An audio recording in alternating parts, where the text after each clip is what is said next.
അഴിമതിയുടെ കാര്യമൊക്കെ നമ്മൾ ചൂണ്ടിക്കാണിച്ചാൽ കൊടുത്ത നോട്ടിൻ്റെ നമ്പർ ഏതാ എന്നിട്ട് പറ ഞാൻ അഴിമതിയാണെന്ന് പറ എന്നുവരെ നമ്മുടെ മുഖത്ത് നോക്കി ചോദിക്കാൻ തയ്യാറാകുന്ന രീതിയിൽ നമ്മുടെ നാടിൻ്റെ അഴിമതി മാറുമ്പോൾ, നമ്മുടെ നാടിൻ്റെ നേതാക്കന്മാരുടെ സ്വഭാവ രീതി മാറുമ്പോൾ ഞാൻ എൻ്റെ നാട്ടിലോട്ട് ഞാനിപ്പോഴും ആലോചിക്കുകയാണ്. എൻ്റെ അച്ഛൻ അവിടെ വർഷങ്ങളോളം കോപ്പറേറ്റീവ് സൊസൈറ്റിയുടെ പ്രസിഡൻ്റായിട്ടിരുന്ന ആളാണ്, ഗോവിന്ദക്കുറുപ്പ് എന്ന് പറയുന്ന എൻ്റെ അച്ഛൻ.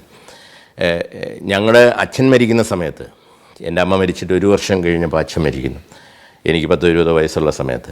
ആ സമയത്ത് ഞങ്ങൾക്ക് അന്ന് അച്ഛൻ സൊസൈറ്റിയിലിരുന്ന സമയത്ത് അച്ഛൻ ജാമ്യം നിന്ന് ഒപ്പിട്ട് കൊടുത്ത 100 കണക്കിന് ആൾക്കാർക്ക് ലോൺ കിട്ടിയിട്ട് തിരിച്ചടയ്ക്കാത്തതിൻ്റെ പേരിൽ ഞങ്ങളുടെ വസ്തു മുഴുവൻ ജപ്തി ചെയ്തു പോയി. ഞങ്ങളുടെ താമസിക്കുന്ന സ്ഥലം പോലും കേസിൽപ്പെടുന്ന ഒരവസ്ഥ ഉണ്ടായൊരു സാഹചര്യം ഞാൻ ആലോചിക്കുകയാണ്. അപ്പം അങ്ങനെ അതിനകത്ത് ഞാനൊരു ഗ്രാമീണതയുടെ നൈർമല്യം കാണുകയാണ്.